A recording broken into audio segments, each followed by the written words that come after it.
হ্যাঁ, এগুলো না, এগুলো হচ্ছে কিসের ছিল বলতো? চানাচুর না, মানে ওই যে সাবুর পাঁপড়। এই দাদা যেটা এনেছিল সেটাতে চানাচুর আদা সব ছিল। বাদাম চানাচুর নেই, চানাচুর আছে। আর কি আছে কি জানি। আর থেকে ঘরে ভাজা হলো, ওটা রাখ আছে।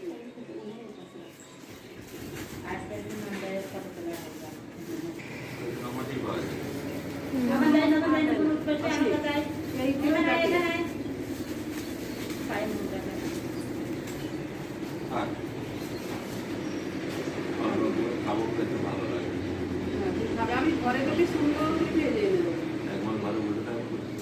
একটু করে খাবি। এইসব আনা আছে, আবার আমি ভালো করে ঘরে ভাজবো, ঝুড়ি ভাজা করে দেবো, বুঝলি? আমাদের ঘরে ঝুড়ি ভাজা মেশিন আছে, করতে পারি।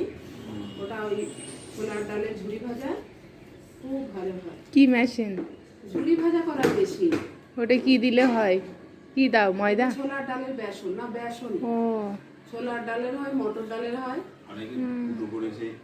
ওটা হলো কি সেই এই আর একটা কি যেন আছে না, ইডলি না কি করে দিদি? ইডলি না কি করে, ওইটা কেনা আছে না তোমার ঘরে? হ্যাঁ হ্যাঁ, ইডলি, ওটা ইডলির মেশিন। উঠে বসো তুমি, এর থেকে সরু আর দোকানে দিই।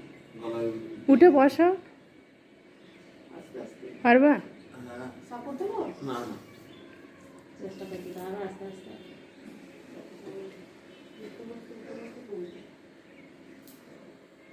চান পরিবার নেই।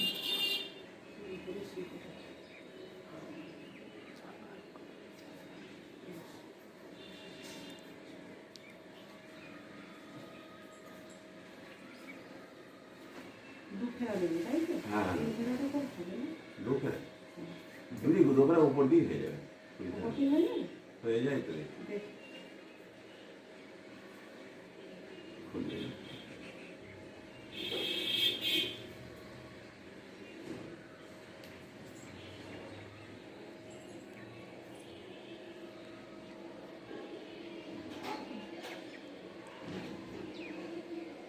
সুন্দর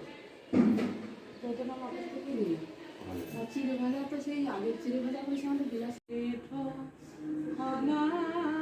খাওয়াবো না রে, একবার আমাদের কাছে ফিরে আয় ভাই, তোকে খাওয়াবো না রে।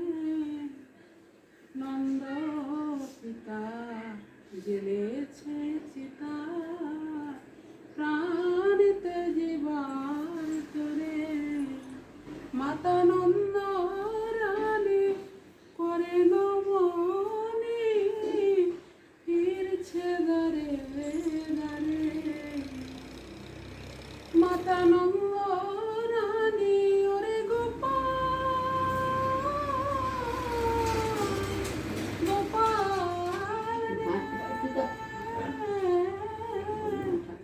ওরে আমার প্রাণের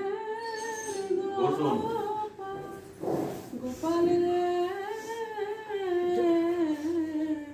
গোপাল তোকে অমন করে আর বাঁধব না রে, একবার মামা বলে ফিরে আয় রে, ওরে আমার প্রাণের গোপাল।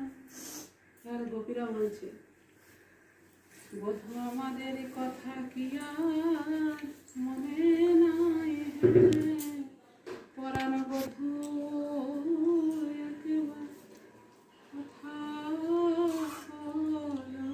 চিত্রপদ নিয়ে বলছে, আমাদের কথা কি আর মনে নাই, প্রিয় গো আমার প্রাণ বন্ধু, এই ব্রজ মাঝে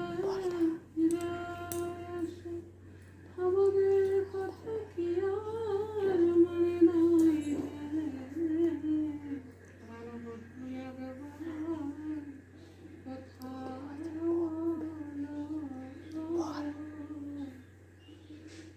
মাত্র বিলাইতে আছে কৃষ্ণ বিরাহে গোপীদের কান্না, সখা মাদের সোনা। আর তুই যেটা করছিস ওটা শুধু সখারা কাঁদছে, মানে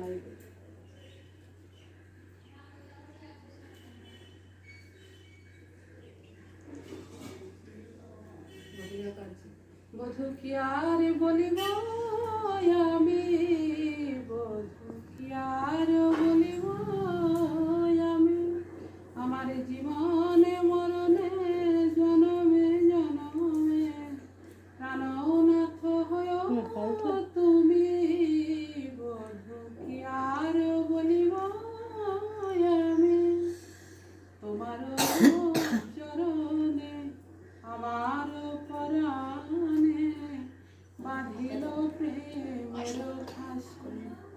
রাধারানী পুরুরা তোমার চরণে আমার পরাণে বাঁধিল প্রেমের ফাঁসি।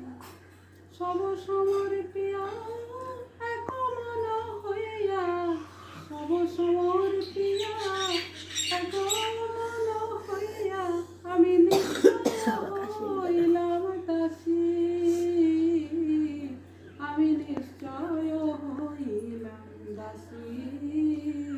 বধূ কি আর বলিব আমি, বধূ কি আর বলিব আমি, ভাবিয়াছিলাম এ তিন ভুবনে আর মোর কেহ আছে, রাধা বলি কেহ সুধাইতে নাই, রাধা বলি কেহ সুধাইতে নাই, দাঁড়াব কাহার কাছে, দাঁড়াব কাহার কাছে, একুলে অকুলে দুকুলে গোকুলে আপনা বলিব কার, শীতল বলিয়া শরণ লইল, শীতল বলিয়া শরণ লইল, পদটি কমল পাই, পদটি কমল পাই, বধূ কি আর বলিব আমি, বধূ কি আর বলিব আমি, আখির নিমিষে যদি নাহি দেখি তবে সে পরাণে মরি, আখির নিমিষে যদি নাহি দেখি তবে সে পরাণে মরি। চণ্ডীদাস কহে পরশের তন, চণ্ডীদাস কহে পরশের তন, আমি গলায় গাথিয়া পরি, গলায় গাথিয়া পরি, বধূ কি আর বলিব আমি, বধূ কি আর বলিব আমি, আমার জীবনে মরণে জনমে জনমে প্রাণনাথ হয়ে তুমি, বধূ কি আর বলিব আমি, বধূ কি আর বলিব আমি। আধারের যে কি ভাব, রাত বসা সেই রাধারানীর চণ্ডীদাসের যে পদ। কীর্তন করতো তখন খুব বেশি ভালো লাগে। হ্যাঁ, চণ্ডীদাসের এইসব পদ, জ্ঞানদাস, বিদ্যাপতি, এদের পদগুলোর তুলনা হবে না। রাধারানীর ভাববি যে কীভাবে জগতে ফুটিয়ে দিয়েছে, মধুর মধুর পদ। জ্ঞানদাসেরও এরকম মধুর পদ, জ্ঞানদাস, চণ্ডীদাস, বিদ্যাপতি, তারপর বড়ু চণ্ডীদাস, চণ্ডীদাসের মধ্যে অনেক ভাব আছে। এগুলো সব সাহিত্যে পাওয়া যায়, বাংলা সাহিত্যের মধ্যযুগীয় কবি এনারা ছিলেন। এই সব সেই পূর্বের কবি, মহাপ্রভুর অনেক আগে এনারা এসেছিলেন। সেই ব্রজের রাধারানীর ভাবগুলোকে এত সুন্দর করে দিয়েছেন। ওই সব মানে পদাবলী কীর্তনের মধ্যে না এগুলো সব আছে। তারপরে হচ্ছে সব এই এরও একটা বই আছে, সমস্ত এই চণ্ডীদাস, জ্ঞানদাস সমস্ত এগুলো আমাদের এই চৈতন্যমঠে এগুলো পাওয়া যায় না। ওগুলো ওই আমাদের রাধাকুণ্ডে অনন্তদাস বাবাজি মহারাজের যে বুক স্টল আছে, ওই স্টলে এই গ্রন্থগুলো পাওয়া যায়। মধুর কঠিন, এগুলো কিন্তু কঠিন। খুব কঠিন পদ। এগুলো বাজনা বাজানো, এগুলো গানের তাল, এগুলো সমস্ত আলাদা। এগুলো আমাদের যে কীর্তনগুলো হচ্ছে এই তালে বাজালে এগুলো হবে না। মৃদঙ্গ বাজিও সেরকম চায়, করতালটাও বাজাবে সেইভাবে। আমাদের তো তাল গান কিছু নেই, কিন্তু এসব পদকর্তাদের এগুলো যারা পদাবলী গায়ক না, অদ্ভুত সুন্দর লাগে, কিন্তু ভাব আলাদা। রাধারানীর ভাবগুলো এগুলো সব বললে দিদিরও কত ভালো লাগে। রাধারানীর ভাবকে নারা খুব সুন্দরভাবে জগতে প্রকাশ করেছে, কিন্তু এগুলো অনেক লুপ্ত হয়ে যাচ্ছে। এসব পদগুলো কোথায় আছে? আমাদের নরোত্তম সম্প্রদায়ের সব বাবাজি